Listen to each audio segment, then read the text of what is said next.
I want the learning that we did, the halacha as well as the Gemara and any learning that we do today, to continue for the aliyah of the neshama of my late grandmother, my mom's mom, because it's still her Yahrzeit today.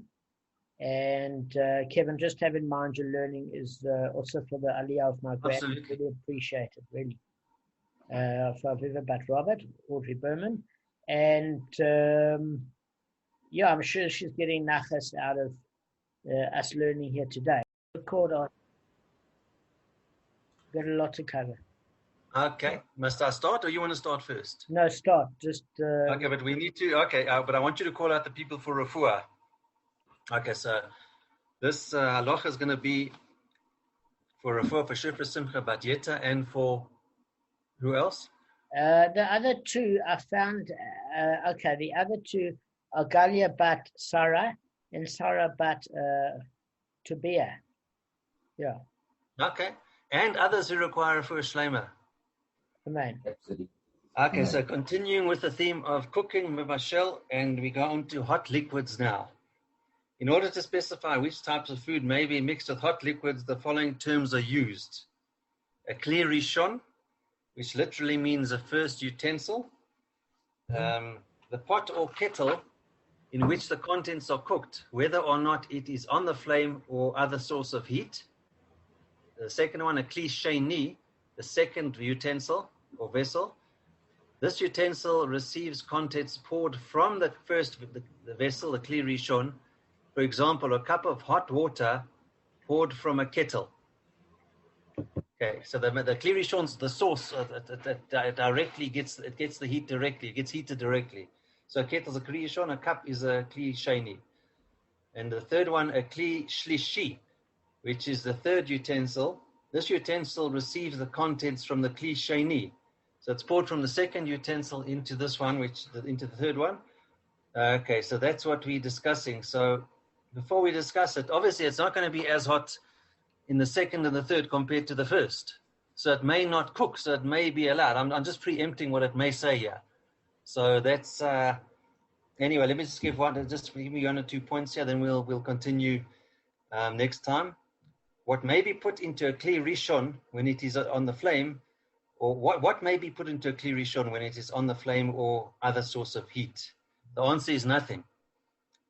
Stirring is also not permitted, as it can create an improved cooking effect or can stimulate the cooking process. That's what I say. Okay, what may be put into a kli rishon when it is off the flame or other source of heat? Solids fully cooked, even if they are cold, such as dry cooked potatoes, into a soup, or cooked beans into cholent. And hot or warm pre-boiled liquids, for example, adding hot water to soup.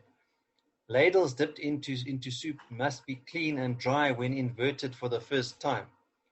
This is to ensure that no particles of fluids on the ladle may become cooked. And lastly, stirring is permitted, provided the food is fully cooked. A lid may be placed on the pot, but only if the contents are fully cooked and there are no cold drops on the lid. So the main thing is it must be off a stove or not plugged in order to have the leniency of adding more food to it. Okay, thank you, Kevin. I was going to say to you guys that firstly, Kevin, thank you very much. Let me just give you a summary of yesterday in 2 minutes. When I say 2 minutes, I mean like maybe quicker. In Sanhedrin 85b, Rashi has a commentary. Tosfot has a commentary in Chulin 3b. In generally the daf of Kedushin in the 75th daf in Bet. It has the following discussion. The Kuthians, which is funny because uncouth generally means uncivilized, and I hardly think the Kuthians were civilized. But anyway, the Kuthians, are they true converts or not? So the principle is as follows. They were pagans, and lions were mauling them and eating them to pieces, and they decided, I don't know if they went to go and see one of the Jewish prophets, but they must have. But they were told if they leave their if they leave their idol worship and they convert to Judaism, well, why would they have to convert to Judaism? Because they were staying in Samaria, which is a section of Eretz Israel that was left desolate by the exile of the 10 tribes. So I think if you're populating part of Eretz Israel, you have to become Jewish in order not to be plagued by the lions there protecting the land. So some hold that if your conversion is based on a motive to stay alive, that's not a true conversion. It's like being converted under pain of death. That's not really a true conversion. That's a self-preservation policy. So some say that that's not a true conversion, and others say that it is a true conversion because even though the reasoning is flawed, they'll come to serve it properly. And at the very least, as long as they're not doing idol worship and they're fulfilling the mitzvot, even if their motive isn't 100% clear, they're still Jews. There's a whole lot of secular Jews that don't even do that. So there's two opinions. So obviously the Tana in this Gemara feels that the Kuthians are valid converts. So accordingly, it means they should share the law of being fully fledged Jews. What does that actually mean? It means that if their ox is damaged, they receive damages. If it inflicts damages, they've got the ability to pay half payment damage if it's tam or full payment if it's muad. However, obviously, if the rabbis seem to have issued a decree here denying the Kuthians payment when their property is damaged by the property of a Jew, then we're going to find out, well, why is it if they're considered true converts? And are they considered true converts? That's a summary of yesterday. We've got a lot to go through. Is there any questions before we get started? So that's not testing their sincerity, how sincere the conversion was. Yeah, but so the thing of it is today, Kevin, we don't hold by that because you've got some shiksa girl. She's in love with a Jewish boy. He's had enough drama from Jewish girls to last a lifetime. This might be a second marriage and hoping it'll work because she's not some Stanton Northern Suburbs girl that wants a 7-figure salary. And she's happy if she doesn't get cracked across the jaw from her ex-husband in Boxburg. And she thinks this guy's excited because he speaks to her and says, please, every now and again. So it's love made in heaven, or so she thinks and he thinks. And she decides that he's a traditional boy and he's not going to marry out. So she converts and her children then are halachically Jewish. Can I just add something there, though? 90% of the guys that married as the non-Jewish girls in South Africa went the Reform route, not the Orthodox route. I agree. I'm talking about I guys, agree with you. for secular guys I'm talking about. I agree with you. How do I know? Is I was part of Netzem Maginim, and many of the cases, one of the parents was certainly, most of the parents there, as Gavin said, one of the parents was not Jewish. It happened very, very commonly. And in fact, there's close friends of mine where one of the siblings had to convert Orthodox because she became a Bolshevik and married a guy from Asia Torah. And you got to hand it to a person to do that does that. So, all right, let's get started and see where we're holding today. We are very behind. So the rabbis have taught in a brisa if the ox goes, if the ox of a Jew goes the ox of a Kuthian, the Jew is exempt. But if the ox of a Kuthian gored the ox of a Jew, this is the law. If the ox had gored at a time, the Kuthian pays half damages.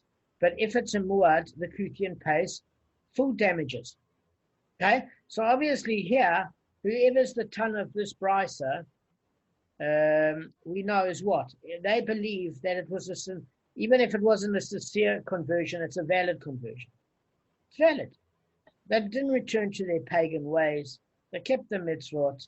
Okay, they might have wanted to save their lives, but whatever. But there's a dissenting opinion. Rabbi Meir says, if the ox of a Jew gored the ox of a Kuthian, the Jew is exempt. But if the ox of a Kuthian gored the ox of a Jew, whether the ox that gored was a tam or muad, the Kuthian pays full damages. So we see now that Rabbi Meir requires Kuthians to pay in full for damage inflicted by their property. We also see that Jews don't have to pay them back. So the Gemara assumes this to be a function of the general penalty enacted upon non-Jews. And when we say non-Jews that are either occupying Israel or pagans. even if they're not pagans, unless they convert to Judaism, they can't occupy Israel. We're talking those days.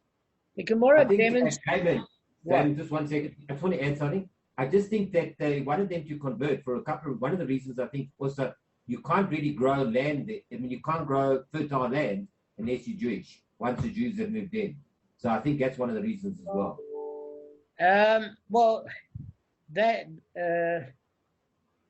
Look, they would have to hold by that belief system. It's true that if it keeps growing thistles and thorns, but it doesn't cost them their life. They just might think that the land's no good and then hopefully move out. They might not want to change their ways. Let me tell you why. The Jews, though, had a mountain put over their head, right? Remember this. And they say, do you accept the Torah? The answer is, now that, you wonder if that's a valid conversion. I'm just bringing it to the side point. When you see the whole sky darkening, you might think, well, maybe it's a good idea to convert. Well, it's a valid conversion. It's just under duress, but it's no. It's valid. So I'm saying, how's this different? How's it's not. No, it's similar. So that's it. And number two is that some of the nations, I'm sure when Hashem gave them that alternative, he probably didn't hold the mountain over their head for the simple reason is that he knew that the minute the mountain wasn't over their head, they'd go back. So it was better just to get it out of the way where they refused, so that they could never have a claim against it under free choice. Because they might have said, yes, we did it, but you put the mountain over our head, etc. That's the benefit of Purim, is that we accepted Hashem without that sort of duress. All right, let's go on. It's a good point, Gavin, about the land giving thistles and thorns. I don't know if that would be enough. I mean, when people are into murder and sexual immorality, etc., a bit of agriculture is not going to deter them when they sexually aroused. Jeep. Yeah. Stop recording. Okay. So listen, let's cover ground, please. So we see that obviously Rabbi Meir requires Kuthians to pay in full for damages inflicted upon their property. So he obviously is dissenting. He doesn't hold, it seems, by the Tana of this Gemara or this Brisa, does he? Seems to be a dissenting opinion, Rabbi Meir. Fine. So why are we interested in Rabbi Meir in any event in this particular case? Guys?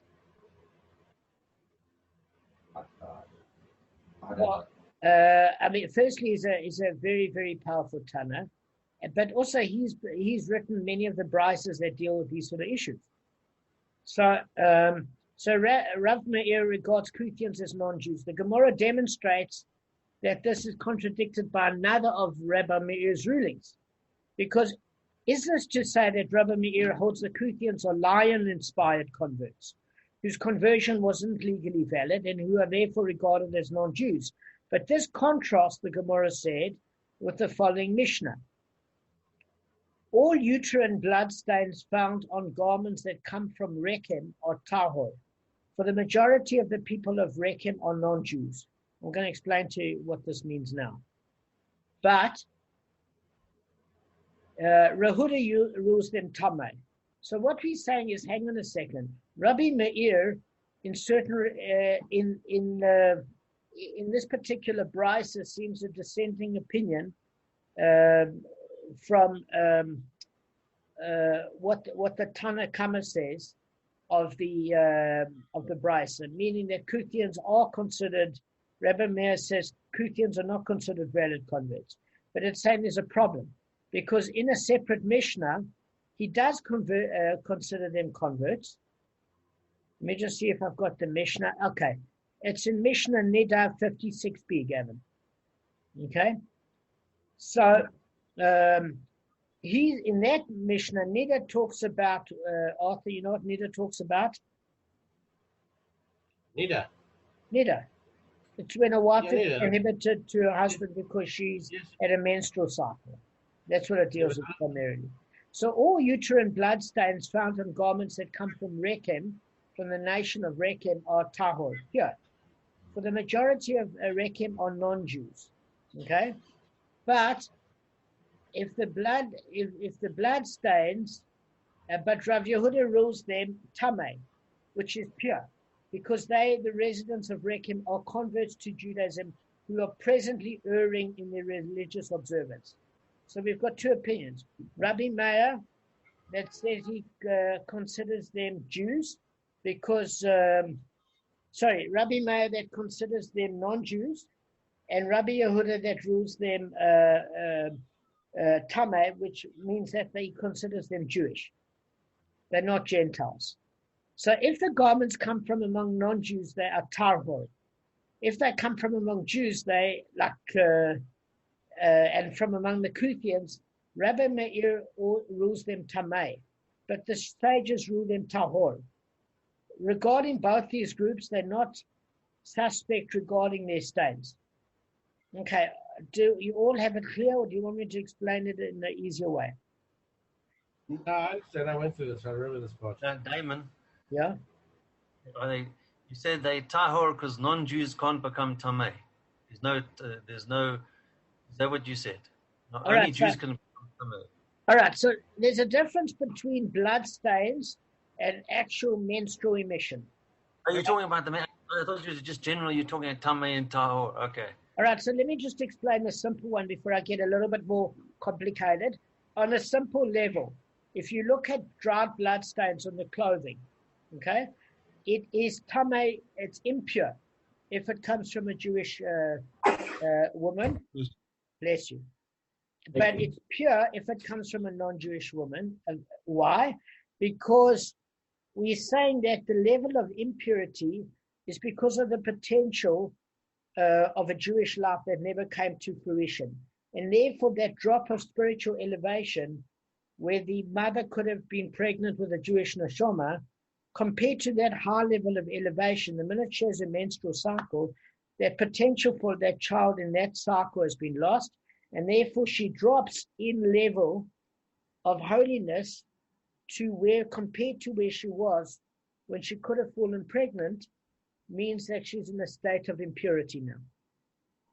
Does that make sense?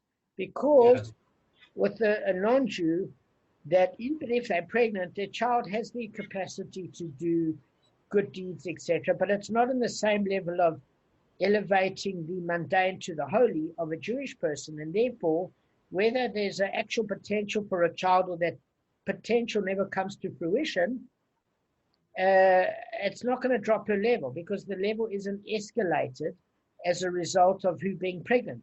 She might have given birth to Genghis Khan or Attila the Hun. No one knows who she is. So in that particular basis, Nice example. Yeah, and that's sort of bad. You know, I don't know why every time you do something, it's like the most evil guys in the world. Like you don't say like, the next good guy. It's the next bad guy. No, well, the reason is that the average person out there is pretty horrific. You're not talking about today. Let me tell you how people have improved today, Arthur. Today, people don't go around killing each other. They'll smack each other occasionally. They'll sue each other often. They'll shout at each other every day. But they won't draw a sword and gut a person. The days of the Romans and the Vikings and the Greeks and the Europeans with the pogroms, this only relatively ended in the mid-1940s. So in the last little while, they've become good. But it wasn't that long ago, literally 80 years ago, that they were quite happy when 6 million people died of genocide and they didn't care. So believe me when I tell you, most people, even if they're not evil, they're certainly not going to create any waves if a couple of million people get ethnically cleansed. Therefore, is it such a celebration when they're more? When there's 8.4 billion, 8.6 billion, whatever it is? Is it such a celebration? Not necessarily. Is it a travesty? Not necessarily. But it's not a level of potential elevation to loss. So what the Jewish neshama, the potential when it's in this earth to do mitzvahs and take the mundane and elevate it means that the woman who's giving birth to a girl is actually, she's the loss of that let me put it to you like this: is that after she's given birth, there's a 14-day break. There's a difference in break between her allowance to resume sexual relations with her husband compared to having a son. Why? Because if she has a daughter, that Jewish daughter can have Jewish children. So that's a higher level of elevation. And once she gives birth, that level of drop, that she no longer has that life within her, means that she's in a state of tameh for longer, impurity for longer, even if it's a Jewish girl, longer than for a boy. Does that make sense? Because she has the ability, the daughter, to have Jewish children. What happened in China? Well, if the mother did give birth to a daughter, they drown it compared to a son. So the Chinese aren't exactly holding it a level. So all we're saying is, as far as uterine blood is concerned on a garment, non-Jew, it's pure. On a Jewish person, it's part of nida, and that garment is impure, and that person is impure. What do we mean? Is that person cannot prepare food for you during that period of time, etc., etc. So what we're saying here is Rabbi Meir considers Kuthians as well as Jews, both Jewish, because they say those bloodstains render her garments tameh, impure. Whereas Rabbi Yehuda is saying, no, it renders the garments pure, which means he doesn't consider Kuthians to be Jewish. Does that make sense, guys? Yeah. Rabbi Yehuda. All right, so just one point that you've got to know is that, bearing in mind, is that it's different. So that's a rabbinical prohibition in terms of garments. As far as live menstrual cycles, okay, it's biblically both a Jewish woman and a non-Jewish woman are tumah for live blood. I don't know if you know that. No. Gavin? What do you mean live blood? What do you mean? You mean blood that runs? Yeah, blood Not that dried blood. No, blood that runs. Like wet. Sweat. Okay. Like wet, yeah. So what it means is as follows, right? Because in Leviticus, Vayikra chapter 12, verse 2, it said that uterine blood of a non-Jewish woman, by contrast, is tahor, by biblical law, okay? Because it says for Jewish women, it says, speak to the children of Israel. This teaches that obviously it's only talking about Jewish women. So according to, so non-Jews are not subject to tumas, as far as that's concerned. But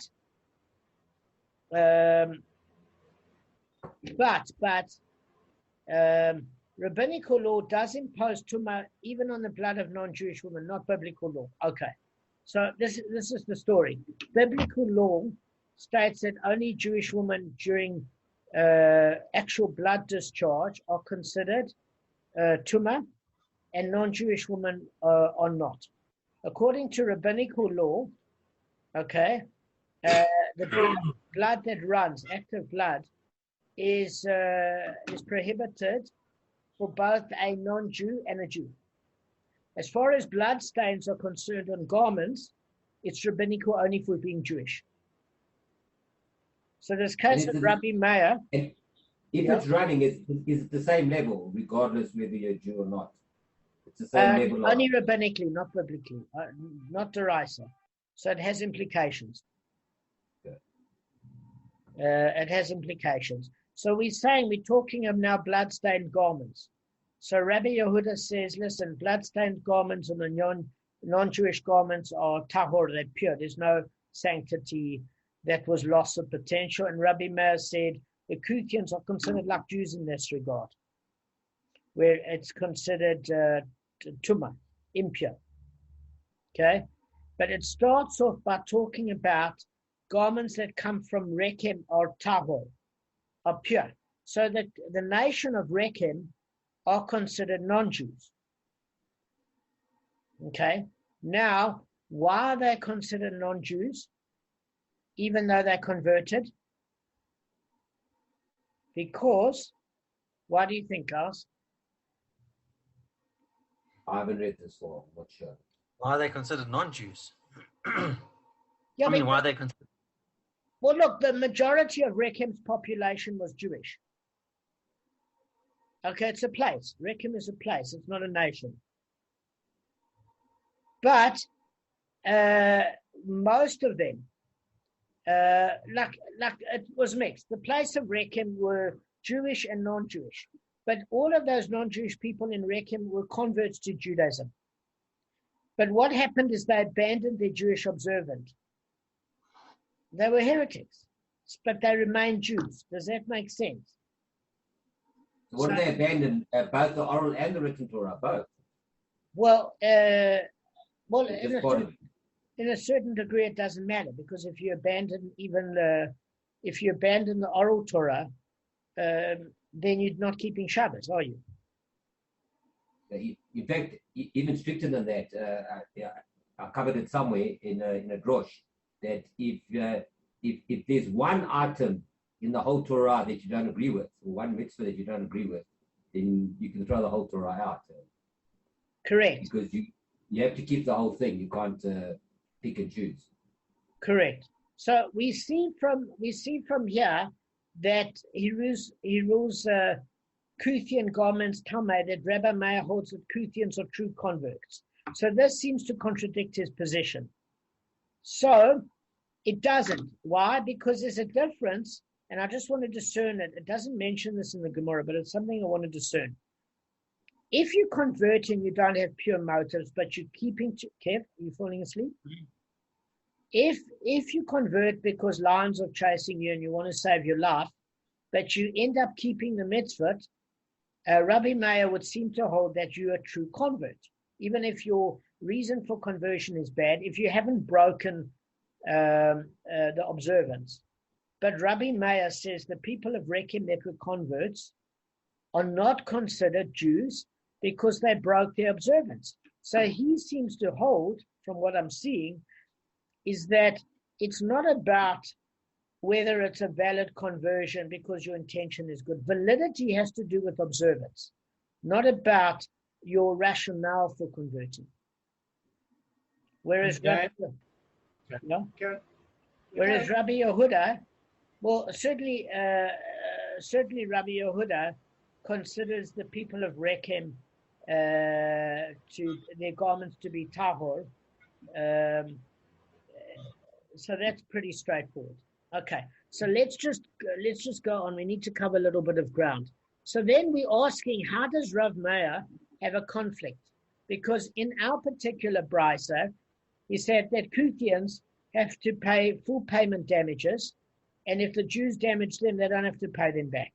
So we're saying, hang on. In Nida, it's turning around. He says, listen, if you look at the rules there, he considers them, their garments tameh, impure like Jews. So he considers them Jews. How do we reconcile the difference? Why does he have two different opinions? They're either Jewish according to Rabbi Meir, or they're not. So the Gemara resolves the contradiction. Rav Abayu said, indeed, Rabbi Meir holds that the Kuthians are valid converts. As for his ruling regarding damage inflicted by or upon Kuthians, it is a penalty that Rabbi Meir placed upon their money, so that the Jews would not become intermingled with them, because they were still, he considers that their conversion were true, but they were still, they still had idolatrous mindset. I don't know if you understand what I'm saying. Yeah. And basically, he wanted the Kuthians to be irritated with the Jews. Why? What?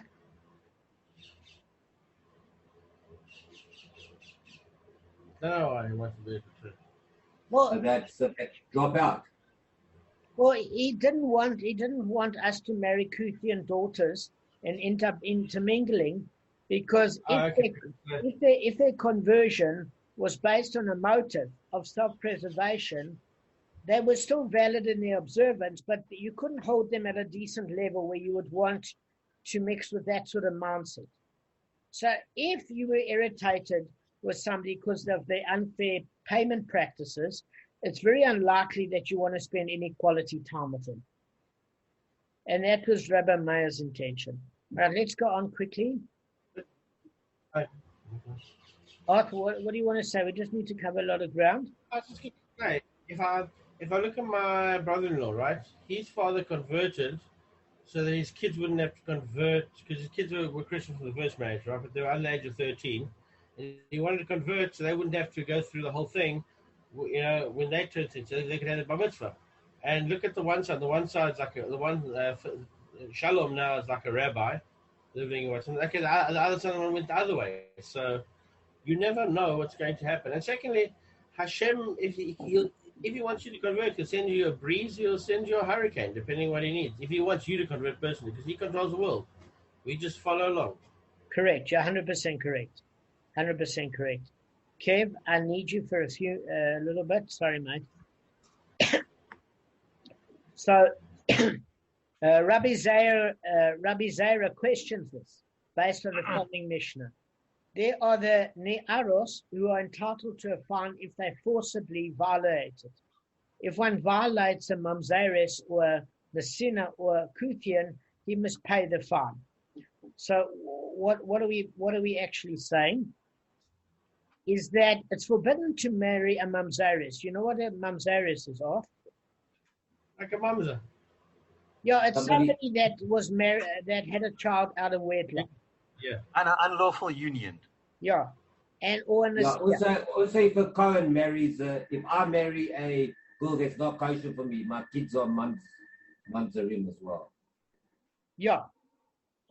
So basically, this guy wants to rape somebody, but he knows he's not allowed to marry a mamzeres, because what happens is if you rape somebody and she agrees, you have to marry them. Okay? Let's not even go into that discussion today. But he decides he wants to basically get himself on a power trip and enjoy it without having to be obligated to marry her. So he plots to rape mamzeres, which means he's forbidden to marry her. So even though he's forbidden to marry her, he still has to pay the fine for rape, which is in Ketubah 29b. So the Mishnah basically lists the case of a Kuthian to teach that Kuthians are valid converts and are entitled to get the 50 shekel fine, same as Jews. Okay? So a mamzeret isn't only born out of wedlock, it's any sort of forbidden union, punishable by karet or court-imposed execution. So a Jew is forbidden to cohabitate with a mamzeres. It's in Deuteronomy chapter 23, verse 3. Okay? And so it's any forbidden union, Kevin. It's not just out of wedlock. Kev, are you okay? That's why I said with Cohen, that's a forbidden relationship. Yeah. If I go with anything that would get you kares or the death penalty. Okay? Yeah. So the Gemara now develops its proof. So it's saying, hang on. If it enters your mind that Rabbi Meir placed a penalty upon the money of the Kuthians, then here too, in the case of a Kutharian girl who was violated, we should penalize the Kuthians by exempting the violator from paying the fine, so that the Jews will not become intermingled with them. Since the Mishnah does levy a fine upon one who violates a Kuthian, it's evident that the Kuthians were not penalized in this manner. So, I mean, the reality is, the Gemara is asking, even if the Kuthians are valid converts, a Kuthian Nara, so a Nara is a girl of about 12 and a half, that's a virgin off, shouldn't be entitled to the 50 shekel fine, because if Rabbi Meir is penalizing them with regards to damages, why are they not penalized with regards to the fine of the the rape fine? So Why do you think, guys? Well, obviously, because I'm not quite sure, but she's obviously underage. It's just underage at that point in time, so she's a minor. No, it's not. It's not, because it describes a Nara as having being 12 and a half. In between. 12 and a half, 2 pubic hairs, etc., valid for valid in terms of sexual development. There's nothing to do with that. Can you imagine what would happen if a Jewish man raped a Kuthian girl? Well, it says a girl, meaning she's still not a fully legal adult yet, and decided that he did that in order not to pay the fine. Can you imagine the drama? There would be war. So there's a heck of a difference. There's a fine balance between irritating them with not paying for damages or making sure they don't get the time leniency compared to violating them and not paying a fine. That's a little bit over the top. That's the bottom. So because that they don't deserve. Nobody deserves, if they haven't sinned, to be sinned upon and have no penalty. So the sinner, because it says basically that the sinner will not profit. The Gemara defends Rav Abayu. Abayu said in the case of one who violates a Nara, the penalty against Kuthians is not applied, so that the sinner, the rapist, will not profit. However, in other instances, such as where the Kuthian's ox damages the ox of the Jew, the penalty is in effect. Why? Because one of the opinions is that they never established courts of law. That's one of the 7 universal laws they failed to enact. And therefore, if they don't have any justice system where you can recompense, why should our justice system defend them? To pay half payment damage. So it's a very different case there. The Gemara proposes a way to apply the penalty against Kuthians, even in the case of a man who violated a Nara. But let us give the violator's fine to the poor. This would preserve both penalties, that against the violator and then against the Kuthian. So the Gemara is trying to make a suggestion. I'd say, well, why can't we make sure that the rapist doesn't benefit and it costs him dearly, but the Kuthians don't get the money? A happy medium. The Gemara dismisses it because Rav Murray said the suggestion is untenable because the violator's fine would then be rendered money that is no claimant, making it impossible to. It's untenable not to give the Kuthians the fine if one of the girls is violated, because, in other words, what the Gemara originally suggested is maybe just sting the rapist with a penalty of the same as what the penalty would be for Jews, but give it to the poor. And that's untenable because you need somebody, the victim, to prosecute in order to get a fine. So it has to go to the girl. And by the way, I think it's better. Can you imagine if you said, listen, we can violate you, and then when we charge you, when we take a penalty from the rapist, we're going to give it to our poor. It's not going to exactly foster good relationships. All right, I just want to share the screen on something and then we're done. Are we medium rare done? Or? Medium rare done. That's always well done, Gavin. At the end. Hashem said that. It's well done. Okay. Okay, hang on a second, guys.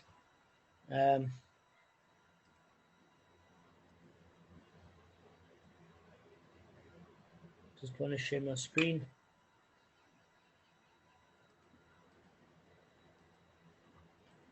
All right, we finished the 38th daf. This is part of the 39th daf beginning. And I wanted Gavin to read.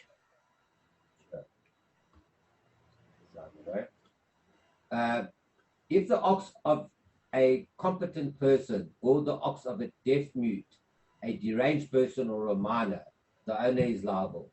But if the ox of a deaf mute, a deranged person or a minor, or the ox of a competent person, the owner is exempt. The whole thing, eh? Yeah. If the ox of a deaf mute, a deranged person or a minor, gored, the court appoints for them an agent and the court accepts testimony regarding the oxen in the presence of the agent. If the ox enters the jurisdiction of the agent and becomes muad, the deaf mute gains hearing and speech, the deranged person becomes sane, or the minor becomes an adult, the muad ox reverts to its status. These are the words of Rabbi Meir.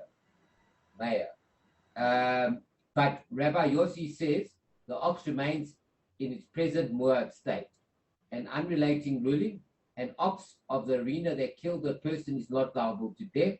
For in the verse that mandates the death penalty of an ox that killed it is stated, if an ox scores, it implies, but not an ox that is compelled to do it. Okay. So one should do Mishnah for an Neshama. So this was the Mishnah that we got to achieve, and it was done within my grand's Yahrzeit, so I'm happy. Guys, we finished the 38th daf. We did well. Thank you for everything. Thank you for the fish. Thank you. What time, Kevin, is shul? 5:15. 5:15. All right. Can we read 2 minutes of Derech Hashem quickly? No, absolutely. It's a hop, skip, and a jump for me. Really? Yeah, literally, it's in his road. Yeah. It's in outside my parents' fence. Are you saying a hop, skip, and a jump because they're shooting at you? So you're hopping, you're skipping, you're jumping? Hopscotch, but I'm not Scottish, so Arthur. Yeah. Hopscotch. Yeah. Well, just have a hopscotch. Scottish whiskey. That's the way to do it. Yeah, there is whiskey. Okay. Damon, before you find it, my prep's not going to be as good as it was the last couple of weeks because I can't go into shul to read use their shas. Have you got a print at home? Yeah. Don't worry, you won't get out of it. I'll print it and you can. No, I want to. I'd have to. Kevin, I'm just teasing, mate. I'll read it on the screen. I know. I'm going to send you the PDFs to print and prepare for Shabbos. I'm just teasing. I've got the book. Damon, Kevin, you can come and borrow the book for not for Shabbos, because that's when I read it. No, let me just scan the pages and give it to Kevin to print. Yeah, just scan it. Yeah, thank you. Thanks. So that's great. Yeah. Arthur. Oh, sorry. I don't need to wear this in Israel anymore. I have it. No, you need to wear it on Zoom, the same as Joe Biden. I only wear the mask now when I go to work because of the elderly people. That's our rule. But the rest of Israel, in the shops, you won't recognize it. No masks, nothing. Amazing. No, it's amazing. Guys, I need a minute. Let's go. All right. Chapter 2, the purpose of creation. God's purpose in creation was to bestow his good to another. God alone is true perfection, free of all deficiency, and there's no perfection comparable to him. Any imaginable perfection, with the exception of God's, is therefore not true perfection. Other things may set to have perfection, but it's only relative to something less perfect. Absolute perfection, however, is only that of God. Since God desired to bestow good, a partial good wouldn't be sufficient. That good that he bestows would have to be the ultimate good that his handiwork could accept. God alone, however, is the only true good, and therefore his beneficent desire would not be satisfied unless it could bestow that very good, namely the true perfect good that exists in his intrinsic essence. This is also true in another way. True good exists only in God. His wisdom therefore decreed that the nature of this true benefaction by his giving created things the opportunity to attach themselves to him to the greatest degree possible for them. Therefore, even though created things cannot emulate God's perfection in their own right, the fact that they can be attained to him allows them to partake of it, since they can be considered part of God's perfection as a result of their association with him. So this is all created things, guys, not just man. So in other words, everything is a tselem Elokim, which means there's a part of perfection within creation. So even though it is deficient and flawed because of both free choice and the fact that it's not God himself, it does contain, that special divine spiritual essence, which makes it tselem Elokim, or certainly attached to God's creative world. You can derive pleasure that true good to the greatest degree is possible for them. The purpose of all that was created, was therefore to bring in existence a creature who could derive pleasure from God's own good in a way that would be possible for it. So in other words, everything is set up in the world as a stage, as a play that unfolds, and that is used as a tool to be able to help mankind. So creation exists for the creature who can receive God's good. Okay, God's wisdom, however, decreed that for such good to be perfect, the one enjoying it must be its master. He must be the one who has earned it for himself, and no one given it to him accidentally or by chance. So the greatest good must be earned through free choice. One sees that this arrangement is partially reminiscent. Let me just turn off my phone. Sorry, guys. One sees that this arrangement is partially reminiscent of perfection of God himself, at least to the degree that this is possible for God's perfection is not a matter of chance either. So what's that last verse saying? I'm just going to read it again. I didn't understand it properly. God's wisdom, however, decreed that for such good to be perfect, the one enjoying it must be its master. That makes sense. He must be the one who has earned it for himself and not be given it accidentally. That makes sense. One sees that this arrangement is partially reminiscent of the perfection of God himself, at least to the degree that this is possible for God's perfection is not a matter of chance either. God, however, is the one true perfection, being imperatively perfect, necessarily devoid of fault. This trait in truth is only God's, for no other being is perfect by necessity and devoid of fault by nature.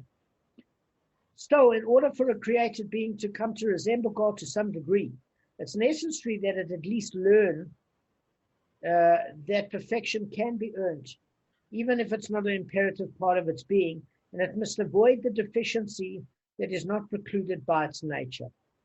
Okay, I think we can stop there. I think we can guess who that creature is. Okay. So, guys, thank you. Thank you for everything. I hope you have a good Shabbos. We finished early. I'm sorry, guys. We've done enough.